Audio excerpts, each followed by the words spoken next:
Merhaba değerli izleyiciler. Büyük patlamanın özel doğası serimize kaldığımız yerden devam ediyoruz. Bu bölümde konformal diyagramlar ve konformal sınırlar kavramlarını tartışacağız. Konformal diyagramlar ve sınırlar özellikle içsel küresel simetriye sahip olanlar için uzay zaman modellerinin tamamını temsil etme bağlamında faydalı bir yol sunmaktadır.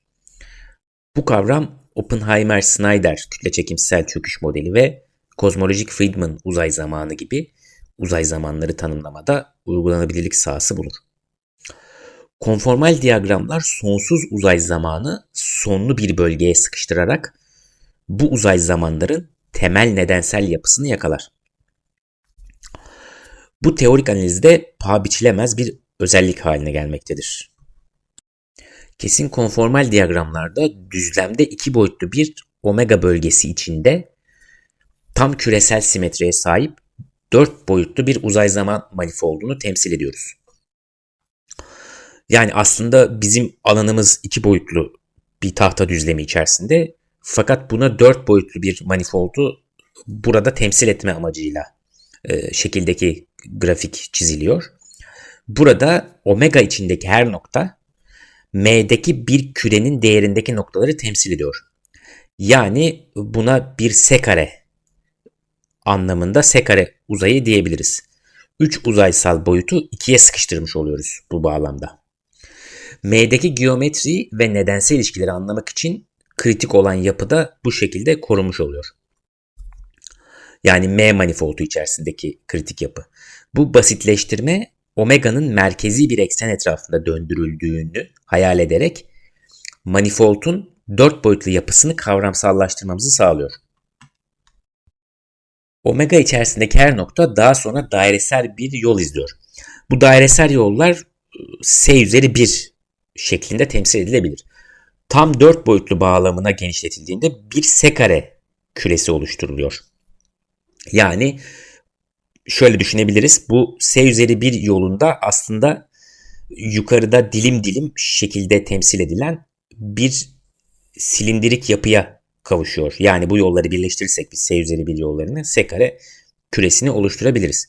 Bu rotasyon yalnızca matematiksel bir soyutlama anlamında işimize yaramıyor. Karmaşık yüksek boyutlu ilişkileri görsel ve geometrik sezgilerimizle uyumlu bir şeye dönüştürmek için güçlü bir araç sağlıyor. Uygulamamızda bu iki boyutlu bölgeyi, yani omega'yı alarak onu iki boyutlu bir küre S kare boyunca döndürerek, yani burada aslında küre normalde gerçekte 3 boyutlu, fakat biz temsil amacıyla bu küreyi döndürerek orijinal 4 boyutlu uzay zaman manifoldunu inşa etmek için ve görselleştirmek amacıyla kullanıyoruz. Ve bu sayede de katı konformal diyagramı görselleştirmiş oluyoruz.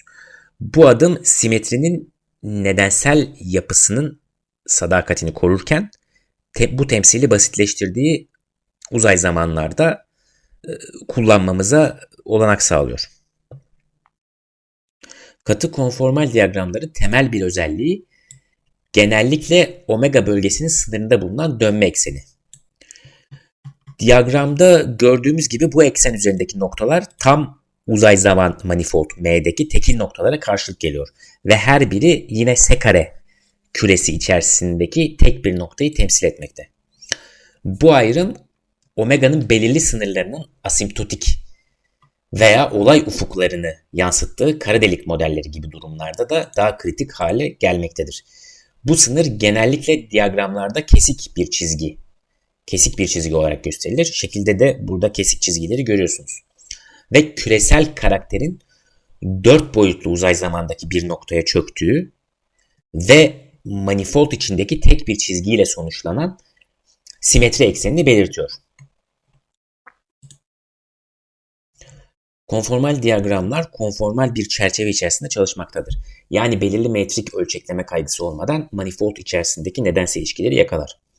Uzay zaman geometrisini tanımlayan kesin G metriğine odaklanmak yerine bu diyagramlar nedensel yapıyı belirleyen ışık konilerinin düzenlenmesini göstermektedir. Bu yaklaşım metreyi sonsuzda yeniden ölçeklendirerek tüm uzay zamanın sonlu bir diyagram içinde görüntülenmesini sağlar.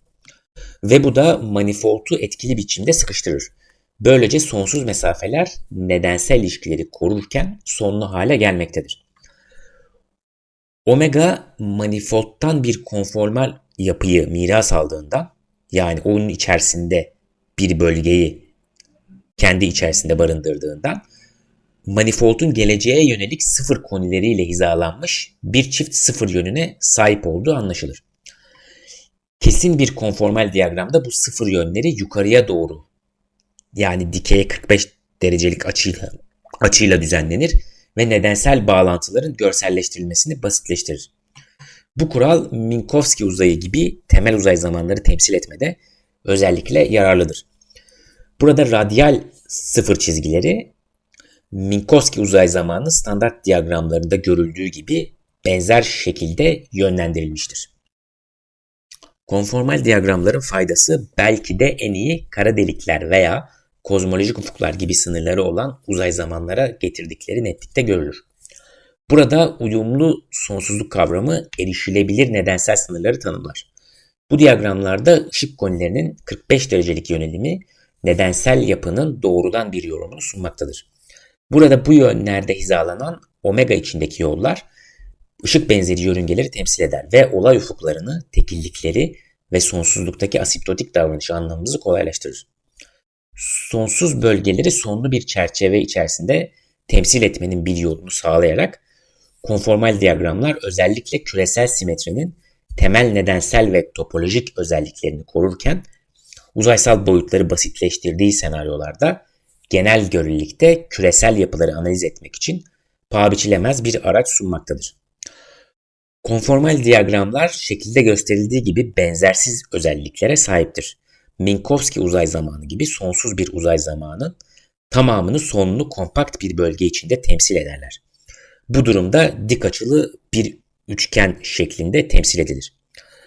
Konformal sıkıştırma olarak bilinen bu dikkate değer özellik nedensel ilişkileri korurken sonsuz bölgeleri sonlu diyagramlara sıkıştırarak görselleştirmemize olanak tanır. Burada sonsuzluğun kendisi diyagramın sınırları içinde temsil edilir ve küresel yapıyı analiz etmek için önemli bir avantaj sağlar.